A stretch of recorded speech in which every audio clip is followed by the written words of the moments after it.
ओम अज्ञानतिमिरान्धस्य ज्ञानञ्जनशलाकया चक्षुरुन्मिलितमेन तस्मै श्रीगुरुवे नमः। श्रीचैतन्यमनोभीष्टं स्थापितं येन भूतले स्वयं रूपकदा मह्यं ददाति स्वपदान्तिकं वन्देऽहं श्रीगुरु श्रीयुतपदकमलं।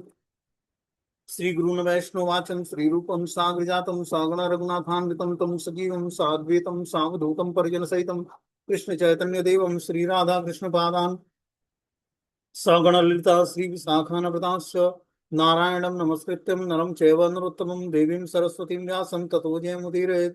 सुन्वतां स्वकथा कृष्णा पुण्यश्रवणकीर्तनं हृदयन्तस्ते भद्राणि विघ्नोति सरस्वतां नष्टप्रायेषु भद्रेषु नित्यं भागवत सेवया भगवती उत्तम श्लोके भक्तिर्भवति नैष्ठिकी तदा रजस्तमोभाव काम लोभादेशेत् चेत् एतेन वृद्धिं स्थितसिद्धे प्रसिद्धति एवं प्रसन्नमनसो भगवद्भक्तियोगतः भगवतत्त्वविज्ञानं मुक्तसङ्गस्य जायते विद्यन्ते हृदयं ग्रन्थि छिद्यन्ते सर्वसंशयं क्षीयन्ते चास्य कर्माणि दृष्ट्वा एवात्मनीश्वरे धर्मः प्रोहितो कैटभ्यो अनत्रो कर्मो निर्मत्सराणां सतां विद्यं वास्त्रमत्र वस्तु शिवदं तापत्रय उन्मूलनं श्रीमद्भागवतं प्रमाणमूलं प्रेमोपमार्थो महान् श्री चैतन्य महाप्रभु मद्मिदं तत्रादरो नापर हे कृष्ण करुणा सिंधु दीनबंधु जगतपदय गोपेश गोपिका कांत राधा कांत नमस्तुते तप्त कांचन गौरांगे श्री राधे वृंदावनेश्वरी ब्रजमानु सुते देवी प्रणमामि हरिप्रिय वाञ्छाकल्पतरुभ्यश्च कृपा सिन्धुभ्यो च पतितानां पावनेभ्यो वैष्णवेभ्यो नमो नमः। जय श्री कृष्ण चैतन्य प्रभु नित्यानंद श्री अद्वैत गदाधर श्रीवासादि श्री गौर भक्तवृंद। हरे कृष्ण कृष्ण कृष्ण हरे हरे हरे राम राम राम हरे हरे। तो इसमें आज हम लोग श्रीमद् भागवतम का स्कंद संख्या 3 अध्याय संख्या 18 और श्लोक संख्या जो है 5 नंबर पढ़ना है। बोलते हैं कि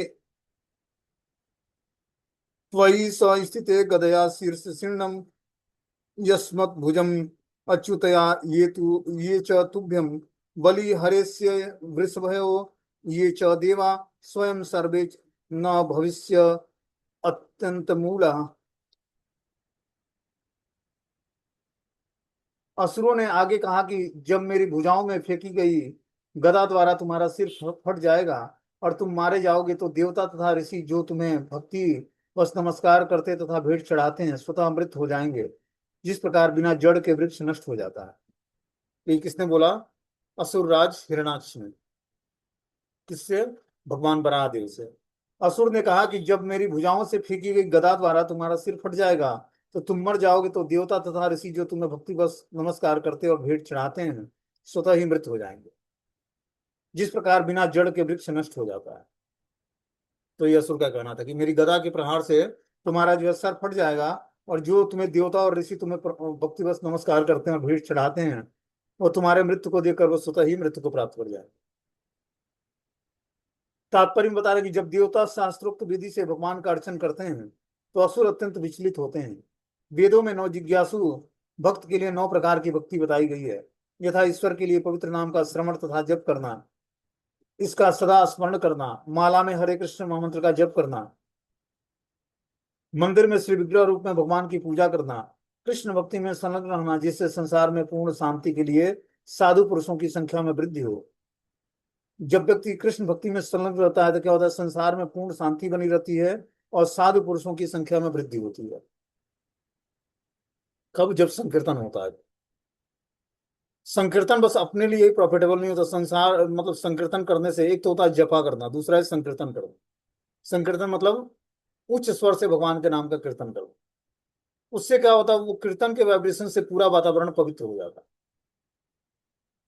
वातावरण के पवित्र होने से क्या होता है? सारे जीवों की शुद्ध चेतना जागृत होती है और फिर सभी धीरे धीरे भगवान की भक्ति में लग जाते हैं। इसलिए संकीर्तन बहुत ही आवश्यक है। जब उच्च स्वर से भगवत नाम का कीर्तन होता है तो पूरे वातावरण के पॉल्यूशन को खत्म कर देता है। जो अनवांटेड साउंड वाइब्रेशंस हैं वातावरण में वो भगवत नाम के वातावरण साउंड वाइब्रेशन से नष्ट हो जाते हैं। और फिर जो है आकाश में ध्वनि समाप्त नहीं होती है, कोई भी ध्वनि। लेकिन जो आसुरी ध्वनि होती है जो भक्ति के अनुकूल नहीं है, वो भक्ति के अनुकूल जो ध्वनि है वो उसको समाप्त कर देती है और फिर वातावरण स्वच्छ हो जाता है, पवित्र हो जाता है।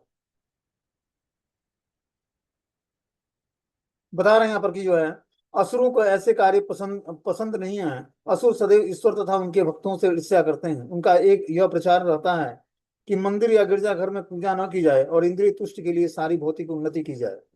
भगवान को समक्ष पाकर हिरण्याक्ष अपनी शक्तिशाली गदा से उनका वध करके सदा सदा के लिए निश्चिंत हो जाना चाहता था। यहाँ पर असुर द्वारा जड़ विहीन वृक्ष का उदाहरण अत्यंत सार्थक है। भक्त लोग मानते हैं कि ईश्वर सबों का मूल है। उनका कथन है कि जिस प्रकार उदर शरीर के पोषण के लिए ऊर्जा प्रदान करता है, उसी प्रकार ईश्वर भौतिक और आध्यात्मिक लोकों में प्रकट होने वाले समस्त ऊर्जा के मूल स्रोत हैं। तो जब हम भगवान की भक्ति करते हैं तो क्या होता है, उससे हमें आध्यात्मिक ऊर्जा मिलती है और पूरे सृष्टि का पोषण होता है उससे। जिस तरह पेट में हम भोजन डालते हैं तो क्या होता है, हमारी इंद्रियां तुष्ट हो जाती हैं। उसी तरह मात्र भगवान की आराधना करने से समस्त देवी देवताओं और समस्त जीवात्मा प्रसन्न हो जाते हैं, संतुष्ट हो जाते हैं। इसलिए हमें देवी देवताओं की आराधना छोड़कर आगे भगवान की आराधना करनी, कृष्ण की आराधना करनी। जिस तरह वृक्ष के जड़ में पानी डाला जाता है, पूरा पत्ता हरा भरा हो जाता है, उसी तरह मात्र भगवान को स्मरण करने से, उनकी पूजा करने से, उनको प्रणाम करने से समस्त देवी देवता और समस्त जीवात्मा प्रसन्न हो जाते हैं। अलग से किसी की पूजा नहीं करनी। अलग से पूजा करने लगे तो 33 करोड़ देवी देवता हैं अपने हिंदू रिलीजन में। किसकी किसकी आराधना करोगे? लेकिन मात्र भगवान की आराधना करने से 33 कोटि देवताओं की आराधना पूर्ण हो जाती है। आगे से बता रहे हैं, यदि भगवान असुर के तीर सदृश से भेदने वाले दुर्वचनों से अत्यंत पीड़ित हुए थे, किंतु उन्होंने इस पीड़ा को सह लिया। वे अपनी दाढ़ों के अग्रभाग पर स्थित पृथ्वी को भयभीत देखकर जल में से निकलकर उसी प्रकार बाहर आ गए, जिस प्रकार घड़ियाल द्वारा आक्रमण किए जाने पर हाथी अपने सहचरी हथियों के साथ बाहर आ जाता है। तो बता रहे हैं कि भगवान असुर के तीर सदृश भेदने वाले दुर्वचनों से अत्यंत मर्माहत थे। असुर ने जो है भगवान को अपने वचनों से क्या किया, उनको पीड़ित किया। क्योंकि उसको एक ही उसका कार्य था, भगवान को ललकार कर उनसे युद्ध करना। कि कैसे उस असुर से भगवान उसकी बातों से जो है आकर्षित होकर उससे युद्ध करने के लिए तैयार हो। उसका एक ही मोटिव था, भगवान से युद्ध करना है। क्योंकि पूरे विश्व में जब वो पूरे ब्रह्मांड में भ्रमण कर लिया तो कोई ऐसा वीर नहीं मिला जो उससे युद्ध कर सके। तो समुद्र में गोते लगाया, समुद्र में वरुण देव से उसने युद्ध के लिए याचना किया। वरुण देव ने बोला कि मैं देखो, मैं वृद्ध हो गया हूं और मैं युद्ध नहीं करूंगा तुमसे। और जो तुम्हें युद्ध करना है और अच्छे तरीके से युद्ध करना है तो तुम क्या करो, भगवान विष्णु के पास जाओ। तो वही समुद्र में उसको भगवान विष्णु वराह अवतार के रूप में मिलता है। तो असुर नहीं, ऐसा नहीं कि भगवान को पहचानते नहीं, लेकिन उनको मानते नहीं। भगवान को पहचानते हैं लेकिन मानते नहीं कि भगवान है। वही जानते हैं कि विष्णु है, लेकिन मानते नहीं है कि उनकी शक्ति अथाह है। और हम लोग की शक्तियों क्या, भगवान विष्णु की शक्ति इनफाइनाइट मात्रा में ज्यादा है। लेकिन असुर उस बात को मानते नहीं। वो अपने अहंकार बस जो है अपने को सबसे श्रेष्ठ मानते हैं। यही व्यक्ति की मूर्खता है। और इसी कारण जो है वो भौतिक संसार हुआ चाहे आध्यात्मिक संसार में भी जब व्यक्ति अपने को श्रेष्ठ मानने लगता है अहंकार बस, तो भक्ति में उसका ग्रोथ रुक जाता है। यही आसुरी मेंटालिटी है। बता रहे हैं कि जो है, यद्यप भगवान असुर के तीर सदृश भेदने वाले दुर्वचनों से अत्यंत पीड़ित थे, किंतु उन्होंने इस पीड़ा को सह लिया। वे अपनी दाढ़ों के अग्रभाग पर स्थित पृथ्वी को भयभीत देकर जल से में से निकालकर उसी प्रकार बाहर आए, जिस प्रकार घड़ियाल द्वारा आक्रमण किए जाने पर हाथी अपनी सहचरी हथिनियों के साथ बाहर आ जाता है। तो भगवान अब जो है उस जल से बाहर आ जाते हैं। और असुर भी युद्ध करना, वो तो युद्ध करने वाले ही को खोज रहा था कि कोई ऐसा वीर योद्धा मिले जिससे मैं युद्ध कर सकूं। तो उसने जब भगवान के बराह अवतार को देखा तो उसने लगा कि अब मुझे युद्ध करने वाला मिल गया है। और फिर उनसे युद्ध करने का प्रयास करता है। बता रहे जिस तरह घड़ियाल द्वारा आक्रमण किए जाने पर हाथी अपनी सहचरी हथिनियों के साथ बाहर आ जाता है, उसी तरह वो असुर भगवान के जल से बाहर आने पर वो भी पीछे पीछे जल से बाहर आ गया।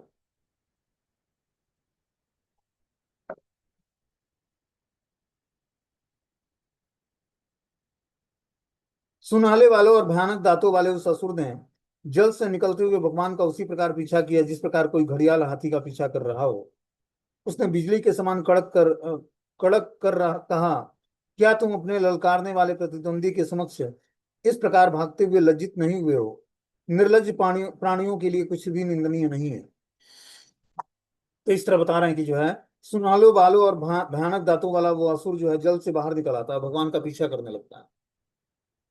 जिस तरह कोई घड़ियाल होता है वो जल में होता है और हाथी उसमें आ जाए जल में, तो उसका पीछा करके उसको पकड़ना चाहता है।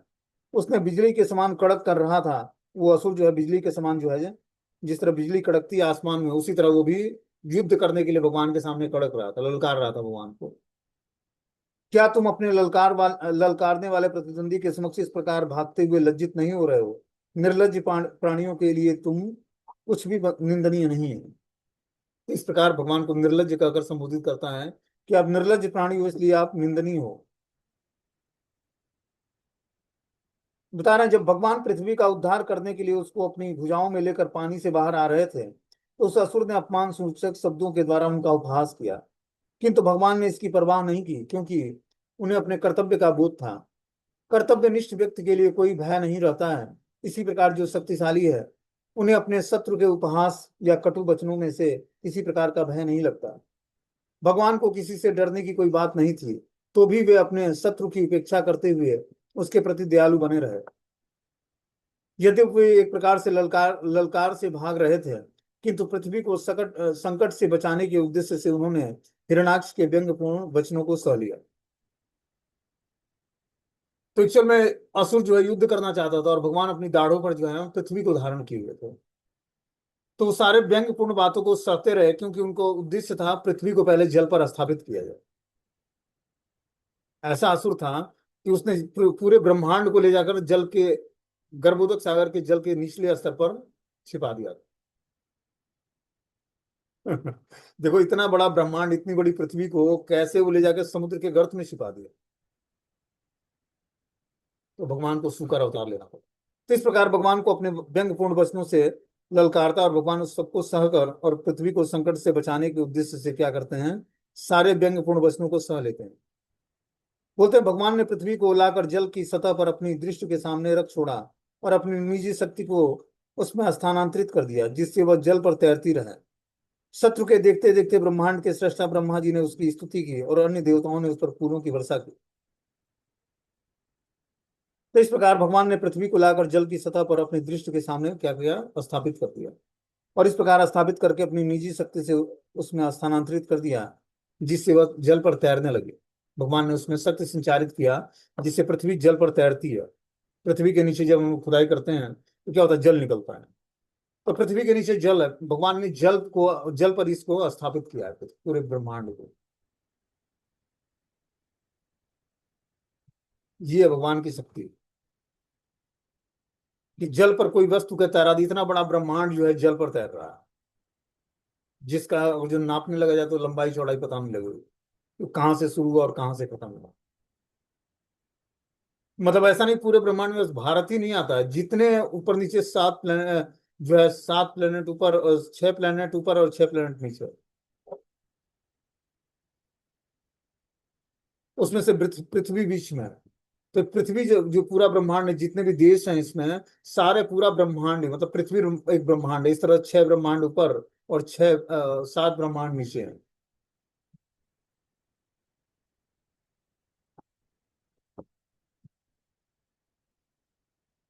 बता रहे हैं, अपनी निजी शक्ति को उसमें स्थानांतरित कर दिया, जिससे वो जल पर तैरती रही।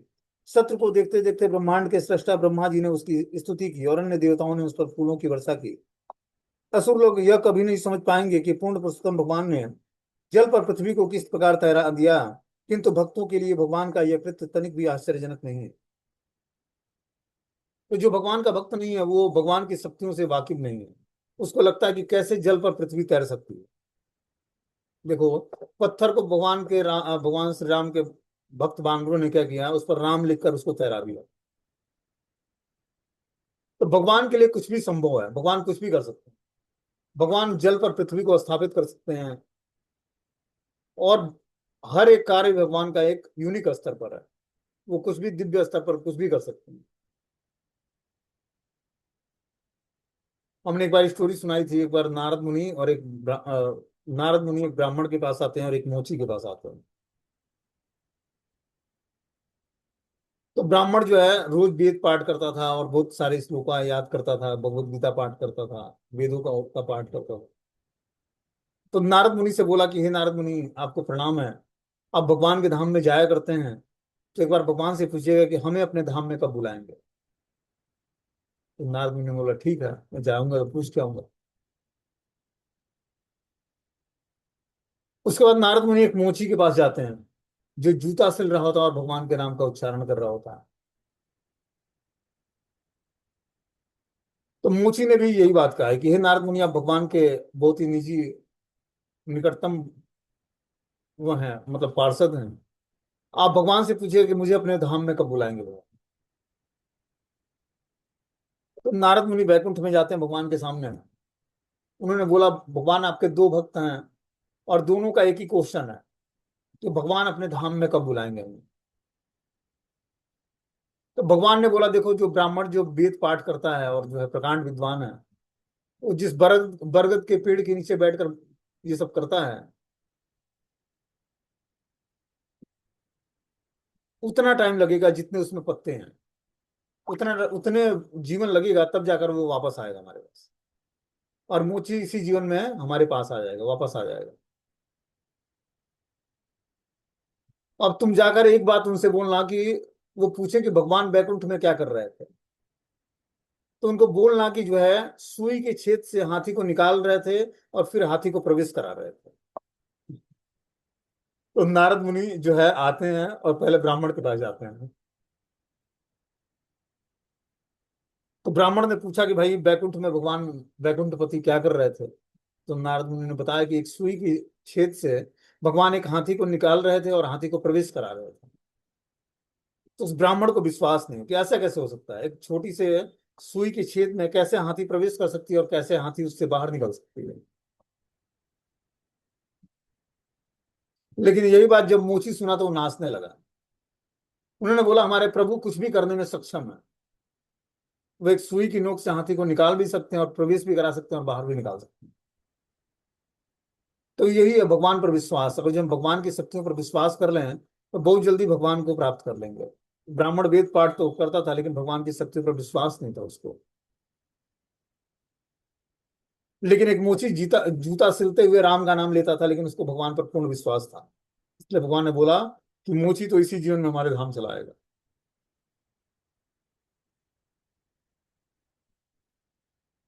बता रहे हैं, असुर लोग यह कभी नहीं समझ पाएंगे कि पूर्ण पुरुषोत्तम भगवान ने जल पर पृथ्वी को किस प्रकार तैरा दिया। तो जो आसुरी मेंटालिटी वाले व्यक्ति हैं, वो भगवान के अस्तित्व को स्वीकार नहीं करते। उनको पता नहीं लगता कि आखिर भगवान किस प्रकार इस पृथ्वी को जल के स्तर पर तैरा सकते हैं। किंतु भक्तों के लिए भगवान का यह कृत्य तनिक भी आश्चर्यजनक नहीं है। न केवल पृथ्वी पर न जाने कितने लाखों करोड़ों लोग वायु में तैर रहे हैं, उन्हें तैरने की यह शक्ति ईश्वर ने प्रदान की है, इसकी कोई अन्य व्याख्या नहीं है। भौतिकतावादी यह व्याख्या कर सकते हैं कि सभी लोग गुरुत्वाकर्षण के नियमानुसार तैर रहे हैं, किंतु यह आकर्षण नियम परमेश्वर के ही नियंत्रण में कार्यशील होती है। भगवत गीता का भी यही कथन है, जिसमें भगवान के वचन द्वारा पुष्टि की जा गई गई है। चाहे भौतिक नियम हो या प्राकृतिक, समस्त लोगों की वृद्धि, पालन और उत्पत्ति, इन सबके पीछे भगवान का हाथ है। तो चाहे भौतिक लोक हो या आध्यात्मिक लोक हो, भगवान क्या करते हैं, इस पूरे ब्रह्मांड को, चाहे आध्यात्मिक ब्रह्मांड हो या भौतिक ब्रह्मांड हो, सब में जीवों को उत्पन्न करना है, उनका पालन पोषण करना है, उनको समय के अनुसार वो अपने वृद्धि, पालन और उत्पत्ति और संहार सब कुछ भगवान के हाथ में होता है। अतः जब उन्होंने भगवान के असाधारण शौर्य को देखा, जिससे वे पृथ्वी को जल की सतह पर रख सके थे, तो उन्होंने भगवान की इस दिव्य कृत्य को के लिए उन पर फूलों की बौछार की। तो सारे देवता क्या किया, उन्होंने फूलों की बौछार शुरू किया जब देखा कि पृथ्वी को ले आकर भगवान समुद्र के जल के स्तर पर स्थापित कर रहे हैं और उसमें शक्ति संचारित कर रहे हैं। ये भगवान का कार्य बहुत ही दिव्य स्तर पर था। तो भगवान का हर एक अवतार जो है बहुत ही दिव्य स्तर पर होता है और दिव्य कार्य करता है। साधारण कार्य करने के लिए भगवान अवतार लेते ही नहीं। बता रहे हैं, शरीर में प्रभु प्रचुर आभूषण, कंकड़ और सुंदर स्वर्णिम कवच धारण किए हुए वह असुर एक बड़ी सी गदा लिए भगवान का पीछा कर रहा था। भगवान ने उसके भेदने वाले दुर्वचनों को तो सहन कर लिया, किंतु प्रत्युत्तर में उन्होंने अपना प्रचंड क्रोध व्यक्त किया। अब भगवान को वो असुर जो है पीछे पीछे जो है उनको अपशब्द बोलते जा रहा था और भगवान को बहुत ही क्रोध आ रहा था उसके वचनों को सुनकर। लेकिन भगवान का कार्य क्या था, पहले पृथ्वी को जल पर स्थापित करें, क्योंकि उनको लेकर वो युद्ध नहीं करना चाहते थे। बता रहे शरीर में प्रचुर आभूषण, कंकण और सुंदर स्वर्णिम कवच धारण किए हुए वो असुर एक बड़ी सी गदा लिए हुए भगवान का पीछा कर रहा था। भगवान ने उसके भेदने वाले दुर्वचनों को तो सहन कर दिया, किंतु प्रत्युत्तर में उन्होंने अपना प्रचंड क्रोध व्यक्त किया। भगवान चाहे तो उस असुर को तभी दंड दे देते जब वो उनका कटु वचनों से उपहास कर रहा था, किंतु भगवान उसको सहन करते रहे, जिससे देवता प्रसन्न हो और समझें कि अपना कार्य करते हुए उन्हें असुरों से भयभीत नहीं होना चाहिए। अतः वे अपनी सहनशीलता इसलिए प्रदर्शित करते रहे जिससे देवता का भय दूर हो सके और वे समझें कि उनकी रक्षा के लिए भगवान सदैव उपस्थित रहते हैं। तो जब हम कोई भी कार्य करते हैं तो हम देखते हैं कि बहुत सारे ऑब्स्टिकल्स आते हैं, बहुत सारे ऑब्जेक्शंस आते हैं, कि जैसे हम आध्यात्मिक जीवन में ही जब हम भक्ति करने का अच्छे से प्रयास करते हैं तो बहुत सारे ऑब्जेक्शन आते हैं, परिवार के द्वारा या लोगों के द्वारा या बाहरी लोगों के द्वारा, कि ये क्या अभी से तूने माला पकड़ लिया, ये जब करने का टाइम है, ये तो बुढ़ापे का काम है, संसार कहाँ से कहाँ जा रहा है, तुम कहाँ अटके पड़े हो, ये पुराने रीति रिवाज को क्यों पालन कर रहे हो, तुम भी एडवांसमेंट लाओ अपने अंदर। बहुत सारे लोग बोलने वाले होते हैं ऐसे। ये आसुरी मेंटालिटी के व्यक्ति को भक्ति समझ में नहीं आएगी कि भक्ति का जीवन का उद्देश्य क्या है और किस कारण से भक्ति की जा रही है। तो ऐसे आसुरी वातावरण में हम लोग रहते हैं और इसमें हमें बहुत सारे ऑब्जेक्शन झेलने पड़ते हैं। तो उसमें हमें विचलित नहीं होना है। जैसे भगवान ने अपना मेन प्रयोजन क्या रखा कि धरती को हमें जल पर स्थापित करना है, लेकिन वो असुर जो है पीछा कर रहा था भगवान का, और वो अपने दुर्वचनों से भगवान को, कटु वचनों से दुखी कर रहा था, और भगवान को क्रोध भी आ रहा था। लेकिन भगवान ने अपने क्रोध को रोका और उनका उद्देश्य था क्या, पृथ्वी को स्थापित करना। इसलिए भगवान ने क्रोध को रोक कर क्या किया, धरती को स्थापित किया और उसमें सत्य संचारित किया। बोलते हैं, श्री भगवान उवाच सत्यम वयम भो वन गोचरम मृगा युष्मद्विदा न मृगये ग्राम सिंहान न मृत्युपासे प्रतिमुक्त वीरा विकथन्य तव गृहंत भद्रम। भगवान ने कहा, सचमुच इस हम जंगल के प्राणी हैं और तुम जैसे ही शिकारी कुत्तों का हम पीछा कर रहे हैं। जो मृत्यु के बंधन से मुक्त हो चुका है वह तुम्हारी आत्मसलाख से नहीं डरता है, क्योंकि तुम मृत्यु बंधन के नियमों से बंधे हुए हो। तो इस प्रकार भगवान ने बता रहे हैं कि सचमुच हम जंगल के प्राणी हैं और तुम जैसी शिकारी कुत्तों को का हम पीछा कर रहे हैं। तो भगवान ने अब जो है पृथ्वी को स्थापित कर दिया, और फिर उस असुर को जो है प्रताड़ित करने के लिए भगवान ने क्या किया, उसको समझाना शुरू किया कि सचमुच हम जंगल के प्राणी हैं और तुम जैसे शिकारी कुत्तों का पीछा करने के लिए ही हमने ये जीवन धारण किया है।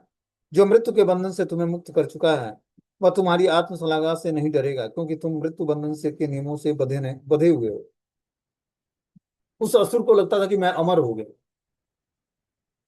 इसलिए वो युद्ध करने के लिए सबसे तैयार हो गया। लेकिन भगवान ने क्या बोला कि अब तुम मृत्यु बंधनों के नियमों में बधे हुए हो, मतलब तुम अमर नहीं हो। बता रहे तात्पर्य में कि भले ही असुर तथा नास्तिक लोग श्री भगवान का लगातार अपमान करें, किंतु वे भूल जाते हैं कि वे जन्म मृत्यु के नियमों से बंधे हुए हैं। वे सोचते हैं कि परमेश्वर के अस्तित्व को नकारने मात्र से अथवा प्रकृति के कठोर नियमों का अतिक्रमण करने से वे जन्म मृत्यु के चंगुल से बच जाएंगे। भगवत गीता में कहा गया कि ईश्वर की दिव्य प्रकृति को समझ लेने मात्र से मनुष्य भगवान के धाम लौट सकता है। असुर तथा नास्तिक लोग भगवान के स्वभाव से परिचित नहीं होना चाहते, फलतः वे जन्म मृत्यु के बंधन में पड़े रहते। तो जो आसुरी मेंटालिटी का व्यक्ति है या नास्तिक व्यक्ति, वो भगवान के स्वभाव से परिचित नहीं होता है कि भगवान का वास्तविक स्वभाव क्या है और स्वरूप क्या है। फलतः वह जन्म मृत्यु के बंधन में पड़ा रहता है। बता रहे हैं कि आगे, निसंदेह मैंने रसातल वासियों की धरोहर चुरा ली है और सारी शर्म खो दी है। यद्यप तुम्हारी शक्तिशाली गदा से मुझे कष्ट हो रहा है, किंतु मैं जल में कुछ काल तक और रहूंगा, क्योंकि तुम जैसे पराक्रमी शत्रु से शत्रुता ठान कर अन्यत्र जाने से मेरे पास कोई ठौर भी नहीं। तो भगवान ने बोला कि मैं जल में अभी कुछ देर और रहूंगा, और तुम्हारे जैसे शत्रु से हमें युद्ध किए बिना जाना, ये बता रहे हैं कि असुर को समझ, शक्तिशाली गदा ने मुझे कष्ट दिया है तुम्हारे, किंतु मैं जल में कुछ काल तक और रहूंगा, क्योंकि तुम जैसे पराक्रमी शत्रु से शत्रुता ठान कर अन्यत्र जाने से मेरा कोई कहीं दूसरी जगह ठिकाना नहीं है। इसलिए मैं जल में ही अभी कुछ देर तक और रहूंगा और तुमसे युद्ध करूंगा। बता रहे हैं, असुर को समझ लेना चाहिए था कि ईश्वर को किसी दूसरे स्थान पर नहीं भगाया जा सकता है, क्योंकि वे सर्वव्यापी हैं। असुर अपनी अधिकृत भूमि को अपनी संपत्ति मानते हैं, किंतु वास्तव में प्रत्येक वस्तु पूर्ण पुरुषोत्तम भगवान की है। वह जब चाहे कोई भी वस्तु ले सकते हैं। तुम पैदल सेना के नायक की तरह हो, अतः तुम शीघ्र ही हमें हराने का प्रयत्न करो। तुम अपनी बकवास बंद करो और हमारा वध करके अपनी संपत्तियों संबंधियों की चिंताओं को मिटा दो। कोई भले ही गर्वित हो, किंतु यदि वह जो अपने दिए गए वचनों को पूरा नहीं कर पाता, सभा में आसन प्राप्त करने का पात्र नहीं है।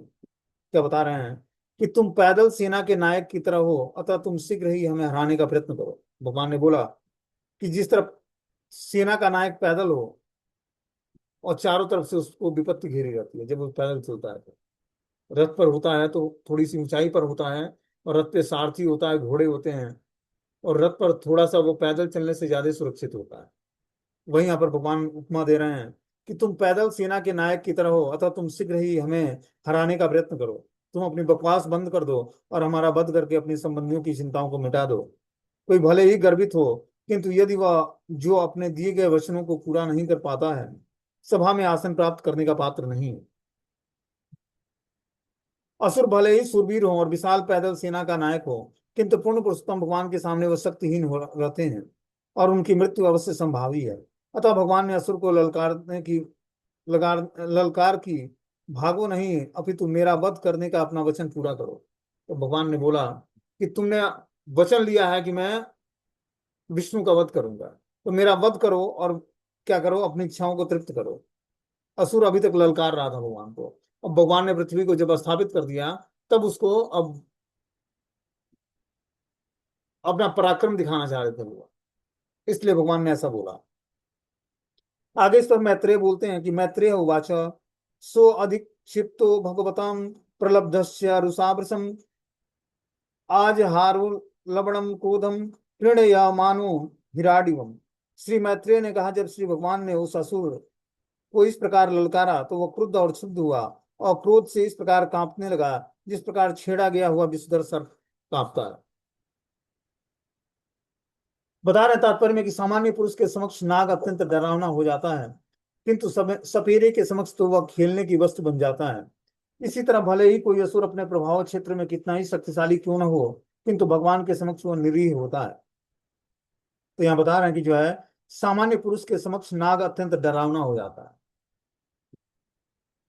किंतु सपेरे के समक्ष वो खेलने की वस्तु बन जाता है। सपेरा क्या करता है, सर्प को पकड़ लेता है, दांत उसका तोड़ देता है, फिर वो उसके खेलने की वस्तु हो जाता है। लेकिन सामान्य व्यक्ति के लिए वही नाग जो है अत्यंत डरावना होता है। इसी प्रकार भले ही कोई असुर अपने प्रभाव क्षेत्र में कितना ही शक्तिशाली क्यों न हो, किंतु भगवान के समक्ष वह निरीह होता है। रावण देवताओं के समक्ष अत्यंत भयानक प्रतीत होता था, किंतु जब भगवान श्री रामचंद्र के समक्ष आया तो कांप रहा था, और उसने अपने देव शिव जी से प्रार्थना किया, किंतु कोई लाभ नहीं हुआ। तो इस प्रकार जो है, जैसे सामान्य पुरुष के समक्ष सर्प जो है डरावना लगता है, और वही सपेरे के पास वो खेलने की वस्तु होती है, उसी प्रकार जो आसुरी मेंटालिटी का व्यक्ति है, वो अपनी शक्तिशाली प्रभाव से देवताओं के समक्ष अत्यंत भयानक प्रतीत हो सकता है, लेकिन भगवान के सामने नहीं। क्रोध के मारे सारे अंगों को कपाते तथा फूफकारते हुए वह राक्षस तुरंत भगवान के ऊपर झपट पड़ा, और उसने अपनी शक्तिशाली गदा से उन पर प्रहार किया। अब वो असुर जो था हिरणाक्ष, उसने क्या किया, अपने शक्तिशाली गदा पर प्रभु पर प्रहार किया और उन पर झपट पड़ा। किंतु भगवान ने एक को सरक कर शत्रु द्वारा अपने वक्षस्थल पर चलाई गई गदा के प्रखर प्रहार को उसी प्रकार झुलसा दिया, जिस प्रकार सिद्ध योगी मृत्यु को चकमा दे देता है। तो यहाँ पर बता रहे हैं कि भगवान ने एक और सरक कर शत्रु द्वारा अपने वक्षस्थल पर चलाई गई गदा के प्रहार से उसी प्रकार झुठला दिया, जिस प्रकार सिद्ध योगी मृत्यु को चकमा दे। तो वो असुर जो है भगवान के छाती पर वार करने का प्रयास करता है, लेकिन भगवान वहां से सरक जाते हैं धीरे से, और वो जो है गदा उन पर लगती नहीं है, गदा का वार से भगवान बच जाते हैं। यहाँ यह उदाहरण दिया गया कि परम योगी प्राकृतिक नियमों के से प्रदत्त मृत्यु को भी जीत लेता है। जो योग में सिद्धि प्राप्त कर चुका है, वो प्राकृतिक नियमों के द्वारा आ रही मृत्यु को भी क्या करता है, परास्त कर देता है। वो अपने इच्छा अनुसार मृत्यु को प्राप्त करता है जो योगी है, जब चाहेगा तभी मरेगा। भगवान के दिव्य शरीर पर शक्तिशाली गदा के प्रहार करना असुर के लिए निष्प्रयोजन था, क्योंकि भगवान के शौर्य से कोई पार नहीं पा सकता है। सिद्ध योगी प्रकृति के नियमों से मुक्त होते हैं, अतः उन पर मृत्यु का बस नहीं चलता है। ऊपर ऊपर से ऐसा लगता है कि योगी पर मृत्यु का प्रहार हो रहा है, किंतु भगवान की सेवा करते रहने के लिए वह उनकी कृपा पर ऐसे अनेक प्रहारों पर विजय प्राप्त कर लेता है। क्योंकि भगवान अपने शौर्य के बल पर स्वच्छंद रहते हैं, अतः भक्त भी उनके अनुग्रह से उनकी सेवा के लिए जीवित रहता है। तो यहाँ पर क्या सुंदर तात्पर्य बता रहे हैं कि परम योगी प्राकृतिक नियमों द्वारा प्रदत्त मृत्यु को जीत लेता है, कि जो प्रकृति के द्वारा उसको जो मृत्यु दंड मिलना है, तो उस मृत्यु से वो अपने को सुरक्षित रख सकता है। मतलब वो जब चाहेगा तभी उसकी मृत्यु होगी। भगवान के दिव्य शरीर पर शक्तिशाली गदा के प्रहार करना असुर के लिए निष्प्रयोजन हुआ। तो भगवान के शरीर पर गदा का प्रहार किया और भगवान ने सारे प्रहार को क्या किया, समाप्त कर दिया अपने प्रभाव से। क्योंकि भगवान के शौर्य से कोई पार नहीं हो सकता है। सिद्ध योगी प्रकृति के नियमों से मुक्त होता है, अतः उन पर मृत्यु का भी बस नहीं चलता है। ऊपर ऊपर से ऐसा लग रहा था कि योगी पर मृत्यु का प्रहार हो रहा है, किंतु भगवान की सेवा करते रहने के लिए वह उनकी कृपा से ऐसे अनेक प्रहारों पर विजय प्राप्त कर लिया। क्योंकि भगवान अपने शौर्य के बल पर स्वच्छंद रहते हैं, अतः भक्त भी उनके अनुग्रह से उनकी सेवा करने के लिए जीवित कर। तो भगवान भगवान का अपना पराक्रम है कि वो पूर्ण रूपेण जो है स्वतंत्र है, स्वराट है। लेकिन हम लोग जीवात्मा भगवान से तुलना नहीं कर सकते। हम लोग प्रकृति के द्वारा क्या है, बद्ध अवतार, बद्ध जीवन में। और धीरे धीरे भगवान की भक्ति करके ये मुक्ति प्राप्त कर सकते हैं, और कोई दूसरा रास्ता नहीं है मुक्ति प्राप्त करने का। तो मात्र कृष्ण भक्ति करके ही हम जो है जन्म मृत्यु जरा व्याधि और आहार निद्रा भय और मैथुन काम क्रोध लोभ मद मात्सर्य इत्यादि ये 14 प्रकार के जो अनर्थ हैं, इन पर हम विजय प्राप्त कर सकते हैं।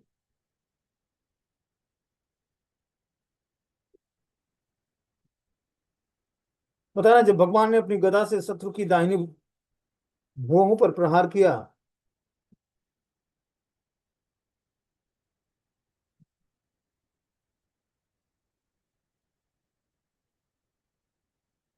किंतु वह असुर युद्ध में कुशल था, इसलिए हे भद्र विदुर, उसने अपनी गदा की चाल से अपने को बचा लिया। तो भगवान ने उस पर गदा से प्रहार किया, तो वो असुर युद्ध की कला में निपुण था। उसने क्या किया, भगवान के आए हुए गदा के को बचा लिया अपनी गदा से। इस प्रकार असुर हिरण्याक्ष तथा भगवान हरि ने एक दूसरे को जीतने की इच्छा से क्रुद्ध होकर अपनी अपनी विशाल गदाओं से एक दूसरे पर प्रहार किया। इस प्रकार जो है असुर हिरण्याक्ष और भगवान के बीच में महान युद्ध हुआ, और दोनों एक दूसरे पर गदा से प्रहार करने लगे।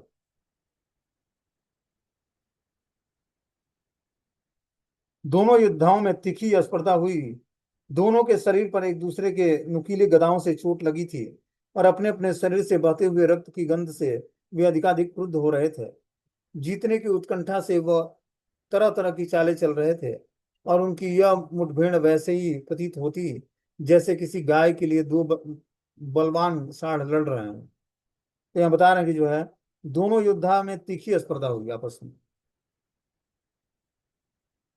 और इस प्रकार बता रहे हैं दोनों के शरीर पर एक दूसरे के लिए नुकीली गदाओं की चोट से चोटें लगी थी, और अपने अपने शरीर से बहते रक्त की गंध से अत्यधिक क्रुद्ध हो गए थे दोनों। जीतने की उत्कंठा से वह अपने अपने चाले चल रहे थे, किंतु उनकी यह मुठभेड़ वैसे ही प्रतीत हो रही थी जैसे किसी गाय के लिए दो बछड़ा आपस में लड़ रहे हैं। यहाँ पर पृथ्वी लोक को इला कहा गया है। पृथ्वी पहले इलावृत वर्ष कहलाती थी, किंतु जब महाराजा परीक्षित ने पृथ्वी पर शासन किया तो वह यह भारतवर्ष कहलाई। वास्तव में भारतवर्ष पूरे लोक का नाम है, किंतु कालक्रम में भारतवर्ष से भारत इंडिया का बोध होता है। जिस प्रकार कुछ काल पूर्व भगवान का विभाजन पाकिस्तान और हिंदुस्तान में हुआ, उसी प्रकार पृथ्वी पर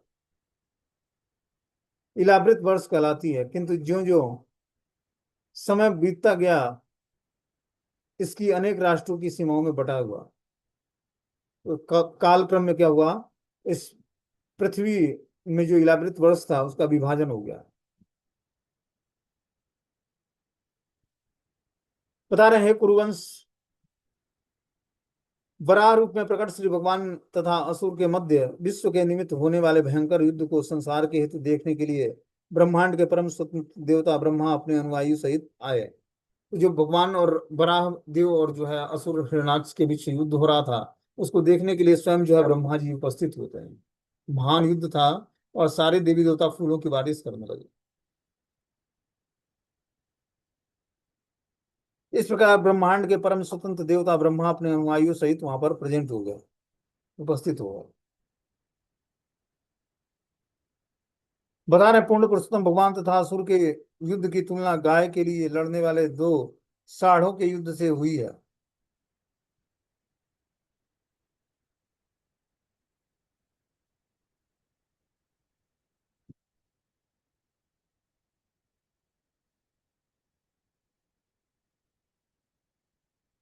अब आगे इसमें जो है 20 नंबर श्लोक है, इसको हम लोग कल की क्लास में पढ़ेंगे। हरे कृष्ण।